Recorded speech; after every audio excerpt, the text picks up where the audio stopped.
whenever life gives you a test, you can learn by the seat of your pants, or you can try to study and prepare beforehand.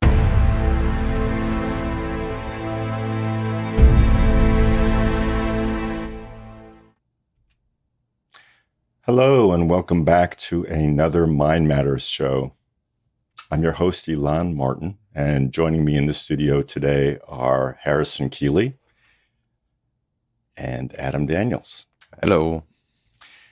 And today we're going to ask the question of ourselves, and that question is, where do we draw the line in our personal choices?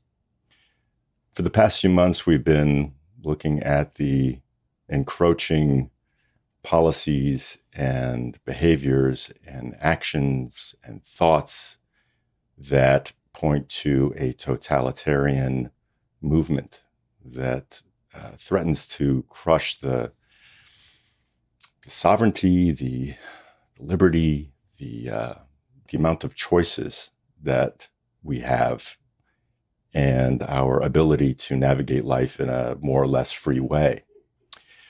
So the questions that we're facing become increasingly more intense, immediate, urgent in some cases. And it seems like there is an imperative, a purpose to consciously looking at all of the choices that we do have in our ability to decide upon, if that's clear. And also to see things as choices would be, I think, a first step in navigating through the times ahead. So we'll be looking at some information on the subject, some thoughts on what personal choice is and how to go about deciding things for ourselves. And like I just intimated, seeing things as a choice and not going along with the default behavior, capitulating to every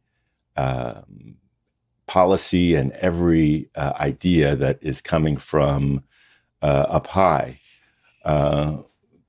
could be a way to empower ourselves moving forward into these times that we live in. So what does that mean? What does it look like? What are the thoughts that we have and the feelings that are associated with making such decisions? Do we share our thought processes with people we trust and know?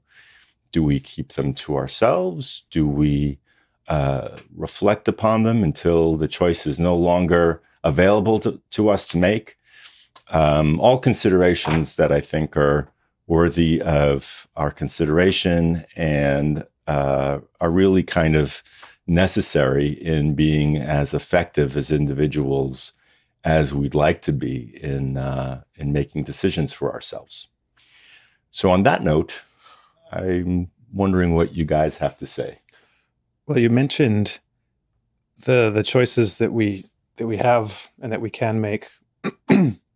I'll play the devil's advocate a bit and say that it's worth keeping in mind the choices that we can't make, and or the choices that we think we make but that we don't make, because it's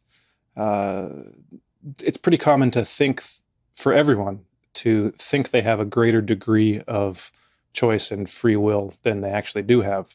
Most people are completely, myself included, everyone is pretty much completely unaware at most times of how much extrinsic or internal things of which you're not aware are shaping your choices or even determining them.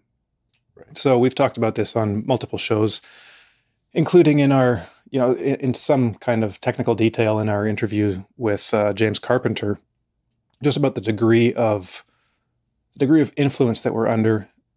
And just one example of that is just priming or conditioning. So just the things, the little things in our environment that will skew us in one direction over another. And this shows up in like the lab with priming experiments where they'll flash an emotionally charged word, and that will shift the responses, the aggregate responses among a group of test subjects in a certain direction. Mm-hmm. And they will be completely convinced that they did it for one reason, and completely unaware of the fact that it was simply because a word was flashed and they weren't consciously aware of it. Mm-hmm. You find the same thing in examples, another extreme case, another case that isn't like an everyday occurrence for most people, is examples of people with their, the corpus callosum or whatever, links the two sides of the brain. When you have a split brain like that, if something is presented in the right visual sphere or right visual field or the left, you can get strange phenomena where people will do things or perceive something, but have a conscious, essentially a confabulation, a rationalization, a reason for doing something or seeing something that is completely at odds with reality, but they're convinced of it. So there are strange things like that that influence our behaviors in all kinds of ways that we're unaware of, and we ascribe it to these motivations that we give ourselves and the reasons that we give for doing the things we do, when it could be something completely trivial and completely unrelated. So there's that, but there's also personality factors. So to a large degree, what we do and how we interpret the world and how we react to situations is to a large degree influenced by our own personality characteristics or traits. So you get a situation where, it's just simply that there are so many factors that determine our interpretations and our reactions and our so-called choices that we're unaware of, and that we then ignore and come up with a manufactured, confabulated reason for why we do a thing. And I think that needs to be taken into account too when thinking about these things, because saying that you choose one thing and actually choosing it are two different things, because it's like we're not a lot. Probably most people aren't as true to their word as they would like to be, because literally they're almost literally different people from one moment to the next. So the person making the promise to themselves, like in a New Year's resolution, is different from the person a week later who's like, I've got better things to do. And so we can lie to ourselves, and we can convince ourselves that we're better people, or that we will be better people than we actually are. Or we can be totally convinced that we would behave in one way, and then when put in a situation, behave in a completely different way. So I'll get into some examples of that, but with that in mind, I think just keeping that in mind may be, to some degree, a protection against doing that other thing. Simply knowing that might, I don't know how measurable that effect might be, or if the effect even exists at all. But at the very least, it can't hurt to be aware that you're probably more inconsistent than you think you are, and you're probably not as good a person as you think you are. Well, let me just add a little bit to that, or suss it out a bit, because you actually said quite a lot there, and it seems to come down to knowing yourself, knowing where your cognitive biases may lie, and how cognitive biases work on you. You alluded to Gurdjieff's many eyes, many aspects of one's personality that are seemingly contradictory, where you decide one thing in one moment and actually behave and take actions that are completely opposite to a thought that you had in mind. And so when I heard you describe all of those various influences, Harrison, in the very process of making a choice for oneself, I was wondering, what does it look like for me in my processing of something to make a decision? What has to happen? How do I experience the challenge and the journey of making the right or the best decision I could possibly make on a difficult matter in the moment? And I would say usually it's only after the fact that I have made a mistake that I see as a mistake that I go, holy shit, that was, what was I thinking? And the answer is, I wasn't thinking. I didn't take a moment to really focus on what was involved, what issues played into a decision. And that naturally takes a bit of time and humility and soberness and clarity. And so I think, there are a few things that are required to come together more or less simultaneously in order to truly or authentically make a choice where a number of different things are going into play. And I would say that is, those are a few of the things that would assist us in facing difficult choices, in making authentic decisions. And I would even add, we've done a number of shows with Stephen Hertenstein, who discussed Sufism, and George Aziz with Gurdjieff. Joseph, thank you. The idea that we are connected to different levels of intelligence and inspiration. And so I wouldn't even rule out a certain amount of asking, just being open and in the question consciously of the universe, of higher levels of knowledge to assist us in finding the information or finding the thought process or the friend that will see a perspective that I'm unaware of personally. All of these things are possibilities in helping us to form a good understanding, a good source of information to move forward. It reminds me of, well, we're talking about this in the context you brought up about like encroaching totalitarianism. And so it's a good idea, I think, to look at previous examples of that state to understand kind of what's going on and what kind of things can be expected and the way things generally turn out.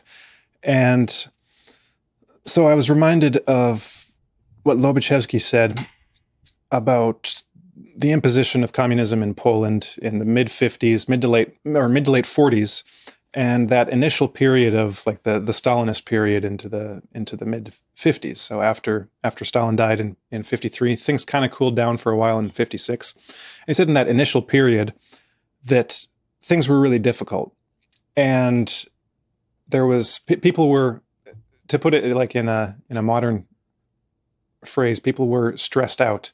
It was very anxiety-inducing and produced a lot of neurotic reactions.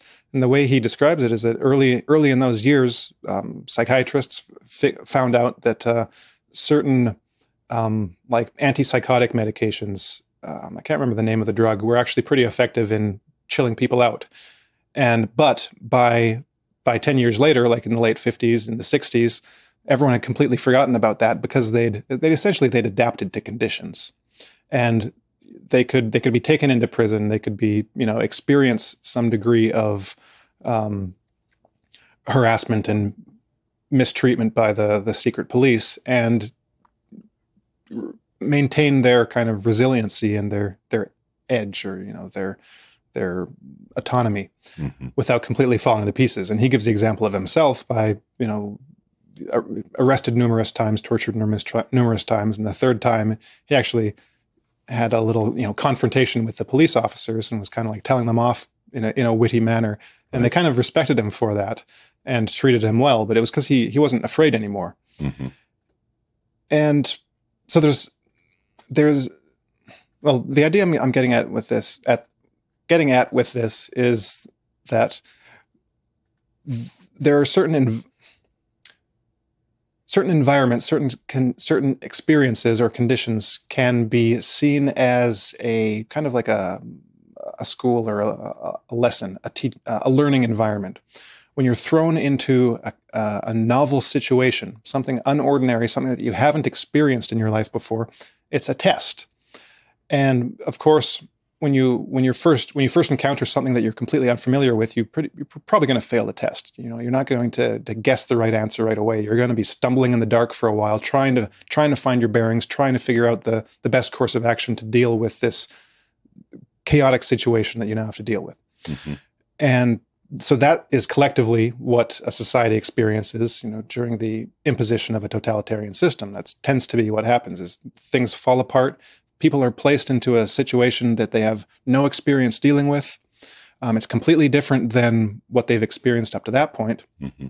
and they have to relearn how to live within this new environment. Mm-hmm. They have to adapt, and that adaptation can have, especially in a totalitarian system, that adaptation itself has negative impacts on your personality, your everything, your thoughts, your feelings, your actions, because you have to learn to cope and deal with a pathological system, and oftentimes that means acting in suboptimal ways within those conditions.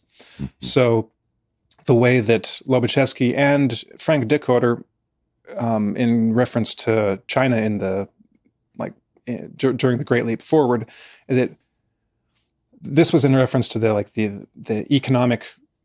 socio-economic structure of society, is that people had to learn to become criminals, essentially. Mm-hmm. There was no legal way to survive, so you had to learn to lie, cheat, steal, just to survive. So people became expert at all of these things: lying, cheating, stealing, right, and exploiting the system, exploiting all these tiny little loopholes, just to get by. Mm-hmm. So that creates a culture of that mentality from then on. And so then when he writes this in the context of, okay, so now imagine this totalitarian system disappearing and replacing it with something else.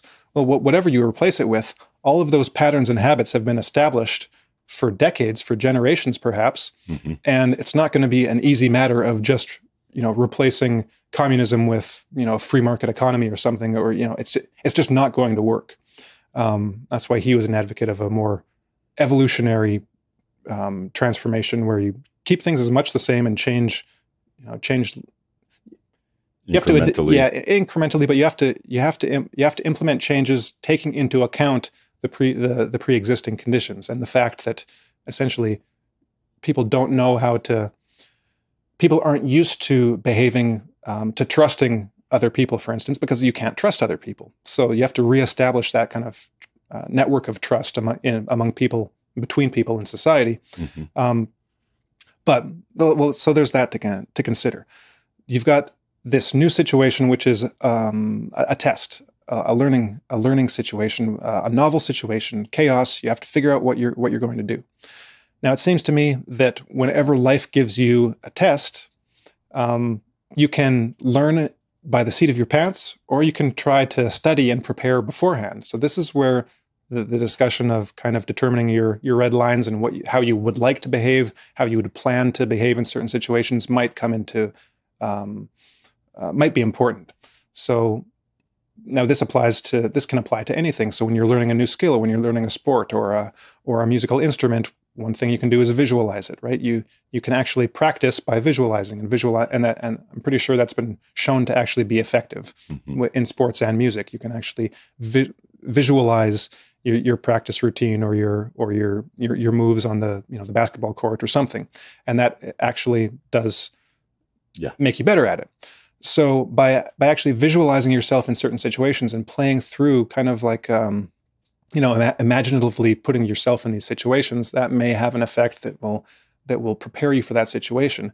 And you might be able to do things completely unrelated that will create a skill that is what's the word for it? Like a cross-domain skill, a skill you develop in one area that then becomes relevant and useful in a separate domain, a separate area.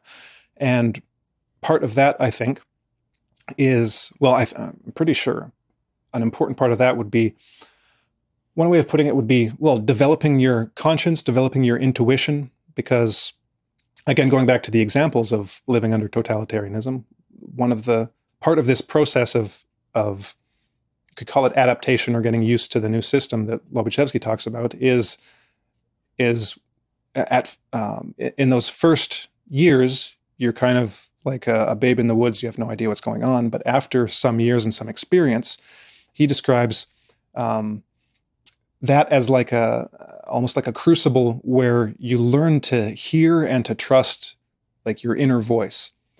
And he describes that like Socrates' demon, the voice that tells you, or do this and don't do this, because you're going to be thrown into situations where you don't know what to do. You don't know the reaction. You don't know the response you have, again, because it's a novel situation. So when you're dealing with like a type of person or a group of people, and you have no idea what kind of, well, in ordinary interactions, in normal society, you have a pretty good idea of what kind of responses or what kind of like actions on your part or statements on your part are going to elicit from the people you're interacting with. So you know that there's certain things you can't say unless you want to get punched in the face. And you know there's certain things you can say that will say and do that will create a more or less harmonious interaction with the person involved, right? So Harrison, you said like a couple of nuggets that I feel it would be beneficial to parse out just a little bit. The first is, anticipating or visualizing certain situations or scenarios that one might encounter that you want to kind of prepare yourself for. And so what I wanted to say about that is, we can look at the news, we can look at developments, we can look at behaviors and policies and things that are bound to affect us. And we can have we can go into tizzies, we can throw shit fits, we can allow it to really upset ourselves, or I think with as much as possible, a cool and determined, more or less objective perspective, say, okay, well, how will I respond to such a scenario, and think that through. So I thought that's a very useful kind of cognitive conscious way to navigate things. The other thing you mentioned was that kind of developing that kind of voice of intuition. And that's very interesting to me, because how many times have I been doing something, or I have to make a kind of a split minute, second decision about, am I going to do this? Am I going to do that? And pop, there's this little message in the back of my head that says, no, do this. And I don't know where it comes from. I don't know why I'm hearing it exactly. I don't know what part of my mind it originates from. And yet, there have been a number of occasions where I haven't acted on that voice, that message, and a mistake was made. And that message, even though my rational mind was questioning it and unsure of why it would be valid, it was there and it was correct. So I agree with that. I think that's very useful.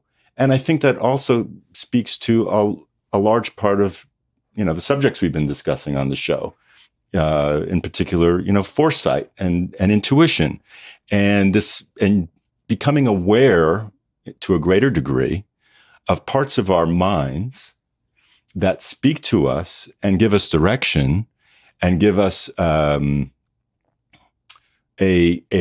better perspective from which to act upon that we might not ordinarily have acted upon. That we're not, we don't even really, who teaches us about this stuff? We have to go out and kind of carve out an understanding for ourselves of what that intuition is, of how it works, of when it presents itself.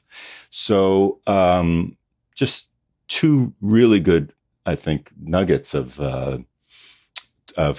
cognitive conscious tools you mentioned, Harrison, that I wanted to further validate in my own experience. And just to carry on with the two ideas a little bit further, the visualization process can take into account the reality of the situation. I think it would actually behoove us to do it in that way, where some well, you just have to take stock of the situation. So like right now, we understand that when, we'll just use Trump as a for instance, whenever Trump would do something or he would make a statement about some policy who would be wanting to put forward, it would be somewhat radical and somewhat impossible. And that was kind of the idea. Like that was the whole point is that's his art of the deal is you start off with this impossible thing. So that way, when you work back to the thing you actually wanted, it seems much more reasonable. And that gets to kind of like what you were talking about before about biases of perception. So taking that as kind of like a working hypothesis in the way that totalitarian states and whatnot will encroach on people's lives, you can see what's happening in your everyday life. The new policies, we'll just use Macron as a for instance, where he came out and said, we want to push forward this new vaccine pass mandate for, wide swaths of French life. And there was a major backlash to that. Well, you can take that maybe at his word, but it might not be that is what he wants in particular. It may just be that was what he put forward at first, so he could walk it back later to make some kind of,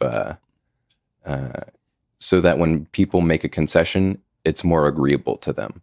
And so this is kind of like what should go into visualizations, I think, is this kind of like, it's not game theory, but it's more like 3D chess, if it's possible.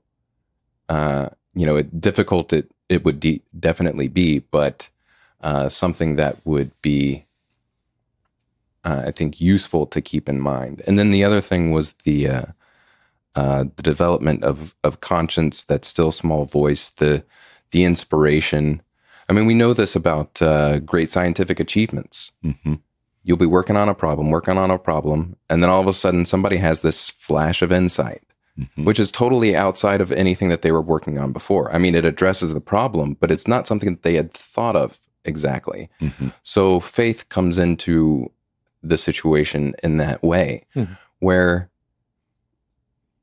part of being human is wanting to control your environment.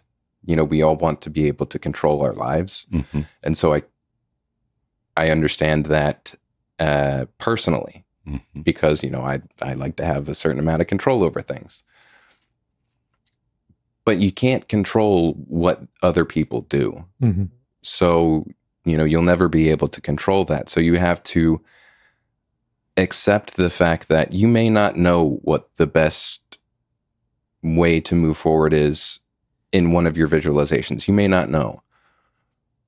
But you can maybe have faith in the fact that, something or someone will, at that time, when it's needed, present you with the solution, because you may not have an awareness of some aspect of the situation, right, that is key in order to make it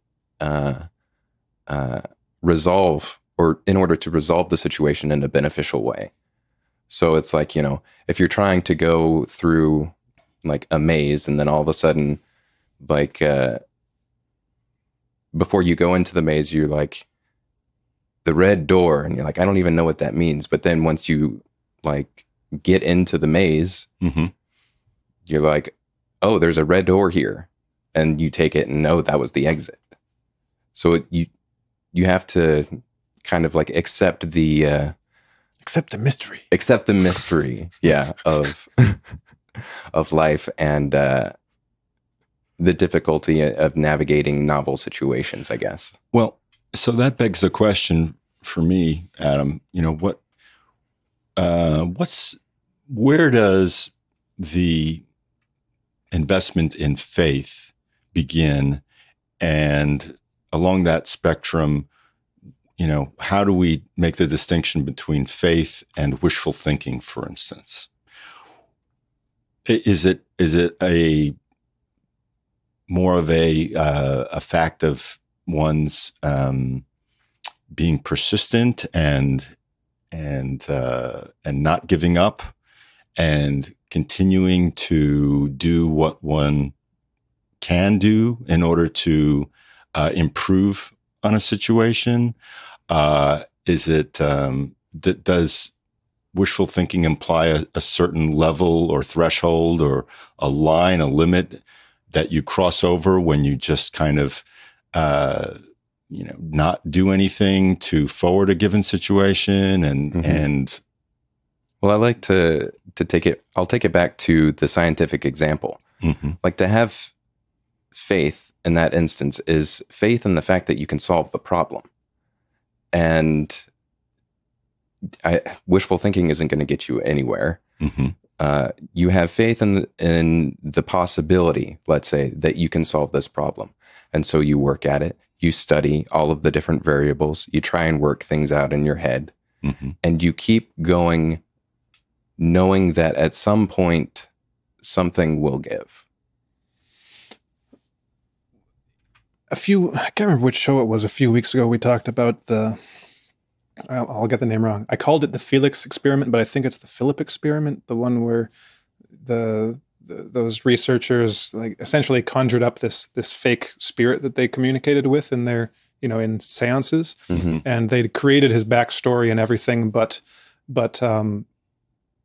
during the experiment, I think it was on a Ouija board. I can't remember. It might have been wrappings, but they'd essentially, for everyone involved, it seemed as if this creation of theirs was its own existing external being or person, when it actually wasn't. It was essentially a creation of their, first of their conscious minds, and then theoretically, proceeding with the experiment, it was an unconscious expression of their, or an expression of their unconscious that came out automatically, like through like examples like automatic writing and stuff like that, like a part of the self that presents itself like a multiple personality as an external thing that's actually part of the personality of the person involved. But anyways, there's part of the reason that a lot of psi phenomena like that works is because of something, I can't remember the technical term for it, but it's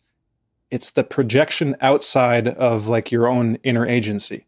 So even if something is absolutely certain to be you, some part of your own mind, by giving yourself the impression or convincing yourself that it's something external, that makes it easier to come out. So the example would be experiments with like a Ouija board where there's a barrier in front of you and you can only see your half.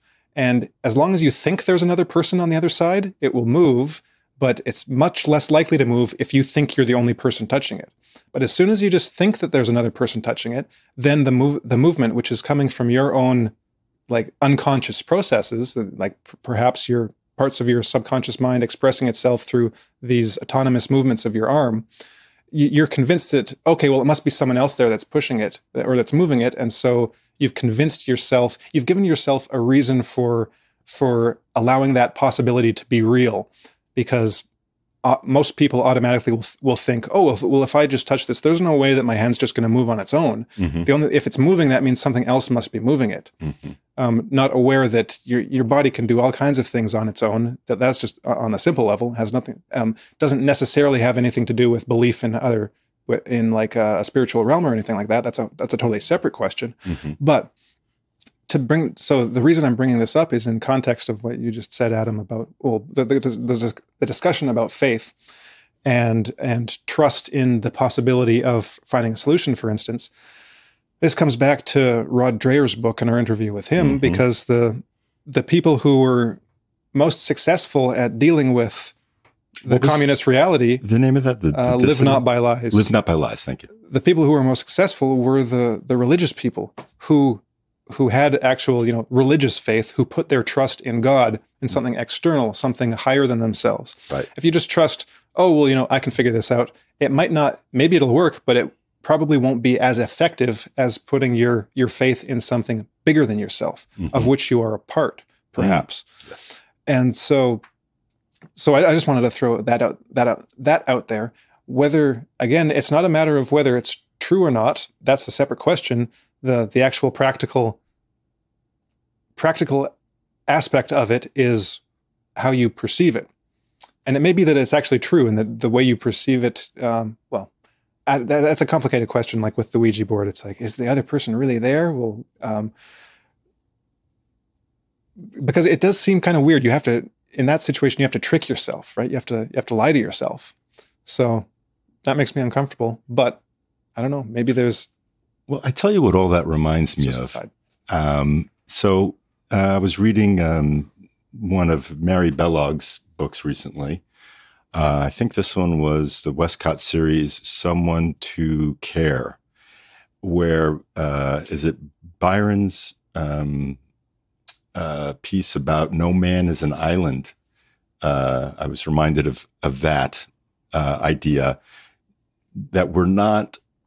See, we spend a lot of time with ourselves and our own thoughts. We become self-absorbed. We engage in thought loops, and we can become self-absorbed and focused in on our own issues and problems and selfish concerns and not selfish concerns.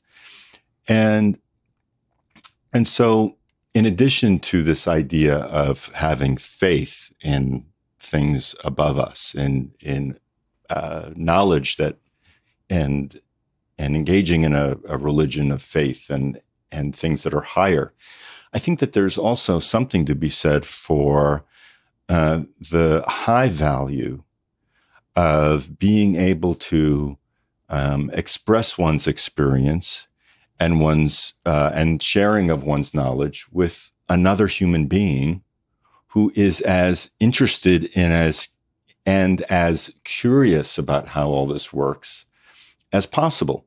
Because when this connection is made, we talked about gaining different perspectives and working on a problem.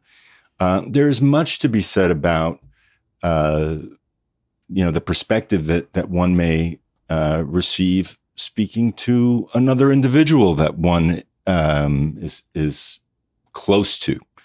But there's this openness, this vulnerability, and a level of give and take that perhaps we're not used to engaging in, that we might benefit from engaging in by having this exchange of thoughts and perspectives. So I would say that in addition to the power, the strengthening ability that religion has on us, as described in what you just said, Harrison, there's also a lot to be said about having a certain amount of faith in the people that you feel closest to. And that may not always be a perfect solution. We can be... Some of them are going to turn on you. Yes, that's possible too. But it just as sure as that idea, I think, is also the probability that there will be people who do want to go further with themselves and with others and want to grow and strengthen themselves in a constructive exchange of experiences and thoughts and perceptions and even problems. Mm-hmm. Well, yeah, that's yet another aspect of all this is the networking aspect, where there's much you can do on your own, but there is so much more that you can do when you're involved in a group. Rod Dreher, his book is an example with the underground groups mm-hmm. that people would form of like-minded individuals who are able to take care of each other first, but also people outside of their group and the outreach that they were able to accomplish along those lines. So that becomes another aspect of how to make a right decision is having a group of people around you who, through the process of getting to know them and sharing with them and working with them, that you develop that kind of a relationship where you can trust them to have your back. Mm-hmm. and that they can trust you to have their back as well. Yeah, and I think that's one of the essential things to learn and to do, and to just like preparing beforehand, like by visualization.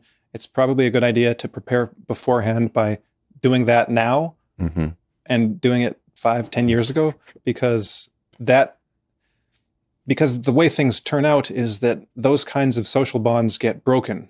Like I mentioned, I joked about people turning on you, but that's true. Like pretty much everyone will turn on everyone in some way to start out with, usually because they're afraid. Because you don't know, even people in your family, like your old network of friends, you don't know if one of those people is going to then turn on you and, turn you into the secret police. That happened, and that always happens. So the next part of the process of not only not adaptation, but kind of healing through that like social disease process is reestablishing those bonds. And so that's essentially why those groups were able to form, is because they were able to reform those bonds that were broken by the pathocratic system to begin with. So if you can learn to establish those types of bonds beforehand and make them healthy enough and strong enough, then maybe they will, for the most part, they'll probably, just statistically, for the most part, they'll be able to withstand the pathocratic process, just because most people, when passing through that process, eventually become part of that society of normal people, because they're normal people. Most people are normal, but just by definition of normal, the like 90%, 95% of people who don't have personality disorders, and then there's the 5 to 10% of personality disorder people that form the pathocratic party. So just by virtue of the fact that you're interacting with 9 people, chances are, if you've got a good relationship with all of them, maybe one of them will turn out to be a backstabbing traitor, right? So at least you've got those 8 other people if you're one of them. But so there's that. I wanted to come back to a couple of things. One was the visualization thing. I think it was you, Alon. We were discussing the things to visualize. Maybe it was Adam, like the kind of situations to visualize. But this is where I one of the things I agree with Jordan Peterson about is the importance of negative visualization. So visualizing yourself doing the things you don't want to do and that you don't see yourself doing. I don't know. I don't know if there's been a lot of research on something like that, but because on the surface of it, you'd think that if you imagine yourself doing bad things, it might be more likely that you'd do them. But it's probably has something to do with your frame of mind and your purpose in carrying out that visualization. Because if you're doing it to be horrified by yourself, then chances maybe it wouldn't have the effect of making you more likely to do it. But the example he gives of is related to the Holocaust, right? He always says in many of his lectures and talks that that you should imagine that you're going to be the one that's mass executing whoever the enemy of the day is, and that you would have been that kind of person. Chances are you would have been that person if you were in that situation. So I wanted to talk a bit about that because it relates to what I first started out by saying in regards to the things that determine your choices that you think you make when you don't actually make them, and that you probably don't have as good an idea of who you are and what you'd be like in certain situations. When you finally experience them, you might be surprised to find that you're behaving in a way that's completely opposite of what you thought you would do. And so in that regard, I wanted to, this is inspired because Peterson recently did an interview or interviewed Michael Malice, and they got into this a bit. And so it just kind of brought it to mind again. And so I wanted to bring up one of the studies that's important for this. There are a few, and they're all pretty much all well known. So first there was the Milgram experiment, the obedience to authority experiment, where you get someone in and you tell them, the experimenter tells them that they're going to be involved in this learning experiment, and there's another person like in another room, and they're going to have to answer some questions, and when they get them wrong, you're going to have to give them a shock. And the more questions they get wrong, the bigger the shock is going to be. And of course, no one's getting a shock. The person's an actor, but it's to see how far a person is going to go. So the second one is the Stanford prison experiment. And then kind of like the third one isn't an experiment, but of course it is Nazi Germany. And like one of the best books to read on that is Christopher Browning's Ordinary Men, dealing with the Reserve Battalion, Police Battalion 101, who was kind of these people that weren't part of the army. A lot of them were kind of like middle-aged. These were the guys left behind. They were the reserve police that were left behind, not going to the war front. And then they were basically recruited to follow the front, like into Poland, and to just mass slaughter people, particularly Jews. So Browning in that book makes reference to Milgram and Zimbardo, and kind of points out that the result of his study on the members of this police reserve battalion match up pretty well with the results of Milgram and Zimbardo's experiments. So I wanted to read a bit from Zimbardo's book that he published in 2008 on the prison experiment, Lucifer effect. And he's got a section here where he summarizes the Milgram experiment. So I just want to read a bit. So first of all, about, like, on average in this experiment, 2 out of every 3 of the volunteers went all the way up to the maximum shock level of 450 volts, what they were given to believe in, which is a deadly voltage for a human. So oftentimes the person would stop responding. You know, they'd be screaming in the other room, and they'd say, "Okay, no, give him another shock. He's not answering. Give him another shock." So they'd be shocking a person that they thought was already dead. So it was a pretty macabre experiment, but learned a lot from it. But this, let me read a bit more. So the data clearly revealed the extreme pliability of human nature. Almost everyone could be totally obedient, or almost everyone could resist authority pressures. It all depended on the situational variables they experienced. Milgram was able to demonstrate that compliance rates could soar to over 90% of people, continuing the 450-volt maximum, or be reduced to less than 10% by introducing just one crucial variable into the compliance recipe. So playing around with the conditions of the experiment, he could get that 65%, 2 out of every 3 people, 2 out of every 3 people, I like it, up to 90%, 9 out of every 10 pull. And some of the ways they did that, I'll read. So, want maximum obedience? Make the subject a member of a teaching team, in which the job of pulling the shock lever to punish the victim is given to another person, a confederate, so an actor, while the subject assists with other parts of the procedure. So you just give them a side role where they're the ones, telling someone else to do it. Mm-hmm. And okay, no, now you have to give the shock. I'm pretty sure that's the role of the teaching assistant kind of person. And that will get up to 90% of people to go all the way.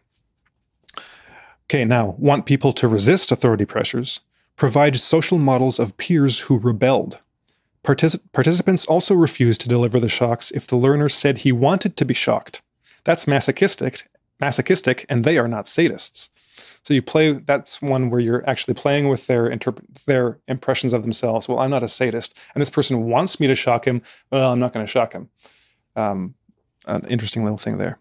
They were also reluctant to give high levels of shock when the experimenter filled in as the learner. They were more likely to shock when the learner was remote than in proximity. So if you can't see them, if they're in another room, mm-hmm. In contrast to them being like right next to you. If they're sitting right next to you and you're giving them the shock, you're less likely to do it. So in each of the other variations on this diverse range of American citizens, of widely varying ages and occupations, and of both genders, it was possible to elicit low, medium, or high levels of compliant behavior with a flick of the situational switch, as if one were simply turning a human nature dial within their psyches. So there are a few other things here. He gives an example of another experiment. This is under the section obedience to a powerful, legitimate authority. That's one of the elements of why this works, why this situation works. So when a college professor was the authority figure telling college student volunteers that their task was to train a puppy by conditioning its behavior using electric shocks, he elicited 75% obedience from them. In this experiment, both the experimenter teacher and the learner were authentic.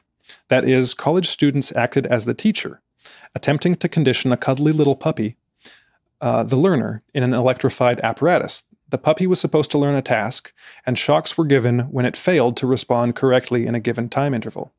As in Milgram's experiments, they had to deliver a series of 30 graded shocks up to 450 volts in the training process. Each of the 13 male and 13 female subjects individually saw and heard the puppy squealing and jumping around the electrified grid as they pressed lever after lever.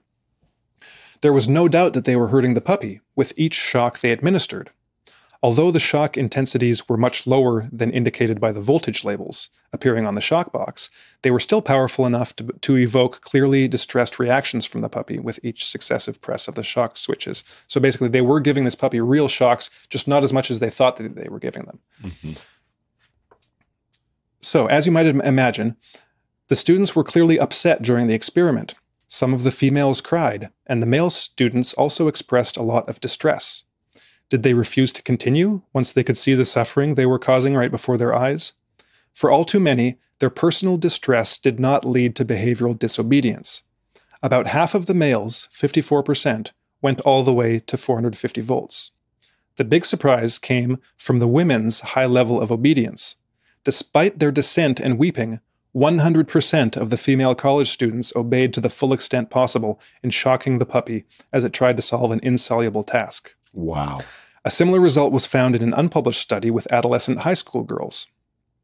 The typical finding with human victims, including Milgram's own findings, is that there are no male-female gender differences in obedience. So typically there aren't any, but in these experiments there were. Mm-hmm. Now, another interesting thing is before the Milgram experiment, they actually, I think they asked, did they ask psychologists or psychiatrists to guess how many people would go through with it? Let me just see if I can find the one on Milgram. They basically, okay, well I can't find it, but the prediction was that 1% of people would go through with it, and that was the prediction of experts, right? So the experts thought that 1%. Oh, here it is. So Milgram described his experiment to a group of 40 psychiatrists and then asked them to estimate the percentage of American citizens who would go to each of the 30 levels in his experiment. On average, they predicted less than 1% would go all the way to the end, that only sadists would engage in such sadistic behavior, and that most people would drop out at the 10th level of 150 volts. Okay, so there's one more thing I'll finish because it's directly related. So for this test with the puppy, when the students were asked to predict how far an average woman would go on the task, they estimated 0%. Mm-hmm. And Zimbardo asks, or responds, Riley, a far cry from 100%. So there. So what do you want to say? Well, just that. So we've just listened to all that. We are reminded of the capacity for relatively normal people to behave atrociously, to respond to authority, and to be tools for the implementation of authoritarian policies. So there is this kind of, now that's knowledge for us.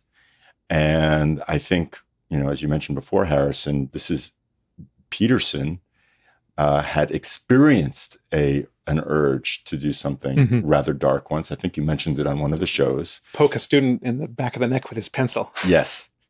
And I think, if I remember correctly, what he described was allowing himself to feel or experience the visceral horror of understanding that he was quite capable of doing what is a pretty evil thing.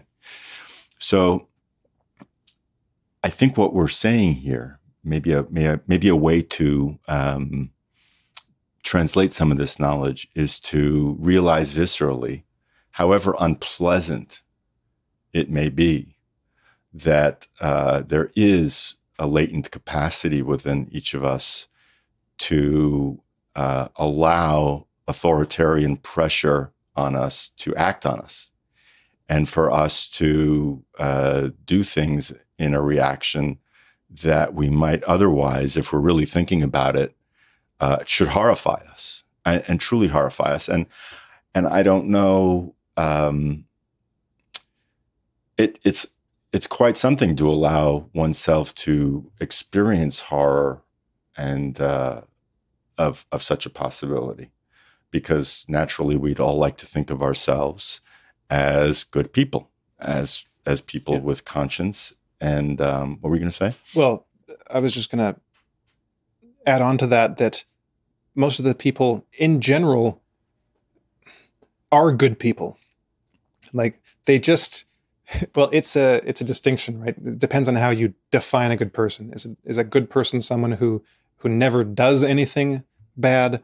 I'm going just on the kind of common sense, just conversational use of a good person. Like, these are good people, decent people in everyday life. Right. And even like in the example, they point out that I didn't get into the Milgram experiment in depth, but just like in the puppy experiment, these people were emotionally distraught during this thing. You can imagine it, mm-hmm. right? You can imagine someone in the other room screaming, begging for their life, essentially. Mm-hmm. And so these people were sweating. Some of them were begging to stop, saying that they wouldn't continue. And then, but the part of the experimenter's role was to become more authoritarian throughout the experiment. You start out rational and all nice and kind, and then slowly you take off the mask and you start being irrational and domineering and saying, like, so no, you have to do it. And so these people were like, you could have I don't know if any of them had nervous breakdowns, but you can imagine they probably could or did after the fact or even during it, because they were stressed out. It was extremely anxiety provoking. It was distressing to them. Mm-hmm. And you see the same thing with the Reserve Police Battalion. Their first time out where they round up families, young kids, women, old people, and line them up and shoot them in the head. Some of them vomited, they'd vomit afterwards, or doing it because it was just so disgusting. Mm-hmm. But they soon learned that they could get drunk every night and go along with it. But that's the thing I wanted to compare this to, is that I mentioned that Browning himself compares the results of his study of these individuals in the Police Reserve Battalion with these experiments, because what he found was that a similar range of responses. In the Reserve Police Battalion, you had less than 20% who refused to take part. Mm-hmm. And that's actually somewhat heartening, but even then, the conditions of, well, I'll describe briefly the conditions. The commander basically told them, you don't have to do it. If you want to back out, that's fine. And so some took him up on the offer and like, okay, no, I'm not going to take part. But a lot of the people that did, they did so because I wouldn't exactly call it conformity. It wasn't because other people were doing it. It was because their peers would have to be the ones doing it on their own. Mm-hmm. And they didn't want to, leave their buddies to be the ones killing all these people. They felt they had to participate too. It was the honorable thing to do would be to participate so that, as a group, so that, because the impression, the interpretation was if you weren't doing it, that was essentially a selfish response. It was selfish to take yourself out of the equation mm-hmm. and leave everyone else to do the dirty work. And that's a really kind of twisted response to the whole thing, mm-hmm. because as you were saying before, it's in the very act of not conforming right. that you help elicit and encourage the more constructive response among people that you're around to say, hey, that person's right. I'm not going to do it either. A kind of social proof. So that's very interesting. That out of some misplaced desire to save one's compatriot from doing something, alone and horrible, you're actually feeding into the whole dynamic as opposed to putting one's foot down where one could. And I didn't know that part. I didn't read the book, but I didn't know that part about being given the choice. That's very interesting to me. And it's uncertain because this is just one group, right? So I'm not sure if that was essentially like a policy, if most people did it that way, or if this was, an exception to the rule. But that's how it operated with these guys, with this reserve police battalion. And another thing like that, it's hard to tell. I can't remember if it was clear in the book or not. One of the guys involved, I'm pretty sure, I may be remembering details incorrectly, but I'm pretty sure this guy either made a point of killing children or if it was just a one-time thing. But his explanation for why he killed this one kid in this one instance, it's hard to tell if essentially if he was lying and doing impression management, or if this was his actual motivation, like the other guys who were doing it out of some sense of honor for the rest of their buddies. That this guy said, well, something like he was putting the kid out of his misery because we just shot his mom, right? So he wanted to. So he was essentially, it was like a mercy kill in his mind. And so that also just goes to show, if he wasn't just a sadist, I can't remember if he was one of the sadistic guys among the group, but that just goes to show the kind of rationalizations that we'll tell ourselves, right? Right. I mentioned that right at the beginning, that we do things and then we tell ourselves reasons. We give ourselves reasons for why we did the things that we did, even if they're completely unrelated to what the actual reasons were. But to get back to the sadists, because I mentioned that he found similar results. So whenever you have a situation like this, you get a range of results, right? So I mentioned the less than 20% that didn't participate. And that might mean that they actually sat out from the very beginning, or that might mean that when they're going out to the forest, to the mass grave to shoot these people in and push their bodies in, they might just, wander off and just get lost for an hour or two. Or I can't, in this situation, I don't think that because the killings were so up close and personal, it couldn't be like in a war situation where you just aim a bit to the right or the left. So you're firing, but you're not actually shooting at anyone, because these guys, the rule was essentially that there were certain places where you had to shoot them. You had to do it up close and personal, essentially. So they couldn't escape that way, I don't think. Maybe in certain situations. But yeah, you just get lost, you just wander off for a while. So there was a lot of that going on. But then there were the majority of people. So that would be like the up to 80%, some are less than 80%, who were just the guys that went along with it and did it like a job. And then there was the small group of the sadists who enjoyed doing it and had absolutely no problem with it. So it was almost like this psychological selection mechanism going on where you have a range of people. And it was the same thing in the Stanford prison experiment. It was probably the same thing, but I haven't seen this level of analysis on Milgram. Or if you look at the individual personalities, you'll find that kind of bell curve. You'll find on one end the people that refuse, kind of no matter what. You'll get the people in the middle who are distressed, don't want to do it, but go along with it anyways, and then ranging into that other tail of the people that were just like, oh, this is great. I've been waiting for an opportunity like this. And they just, take to it immediately and enjoy doing it and have no problem doing it. So the small group of sadists among the group.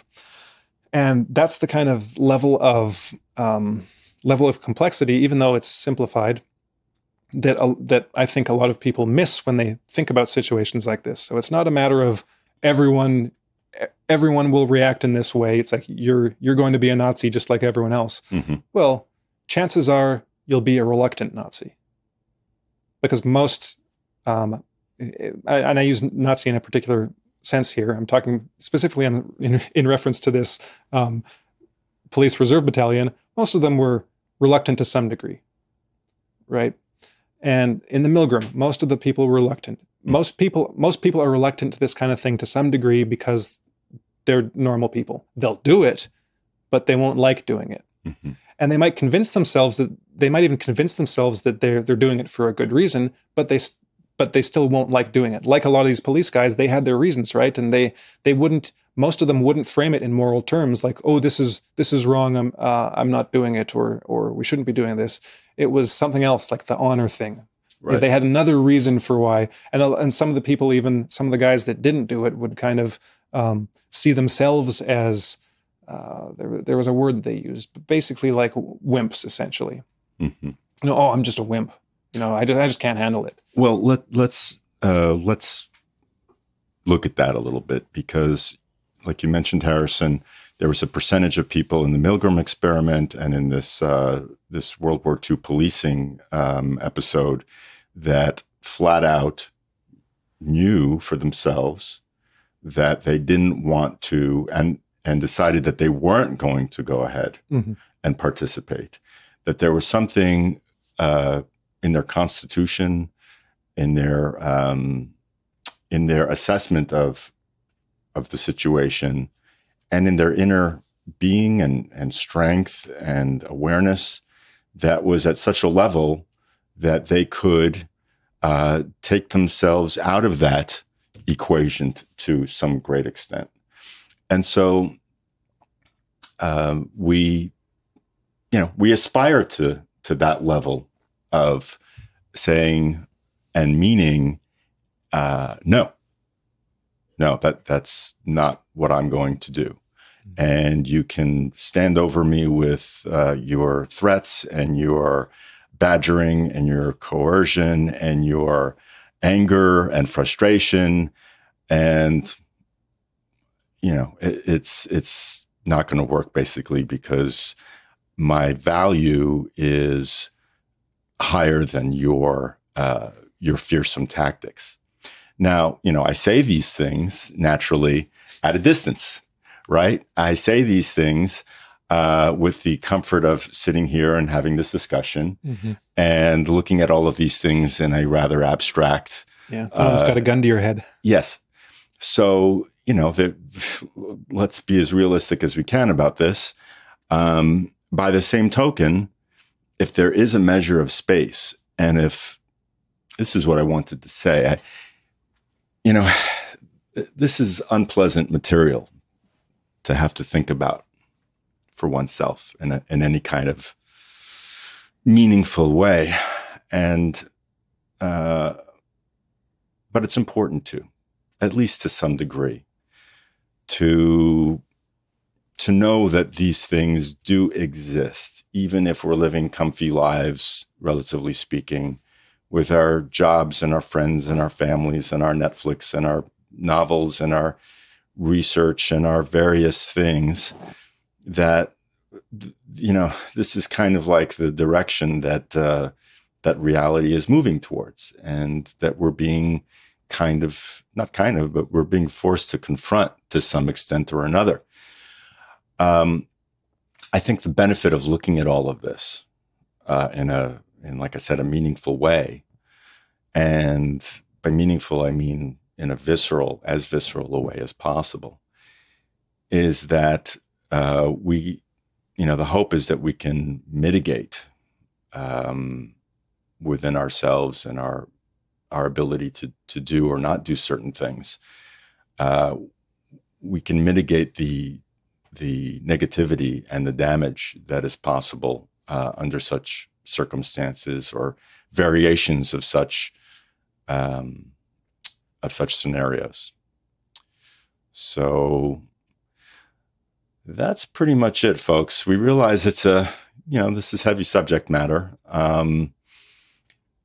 I did propose to the guys here that we do some cat videos with our videos the other day, and that was promptly shut down. I was only half serious, but I can understand wanting to take a break and having a laugh, and do have a laugh, and do enjoy yourself. And also, if you can, to the greatest extent possible, think about these things because they do matter. And if you're watching this show, it's probably because you already know that they matter. And thanks, guys, for such good, insightful comments today. And we wish you all a good week. And thanks for listening.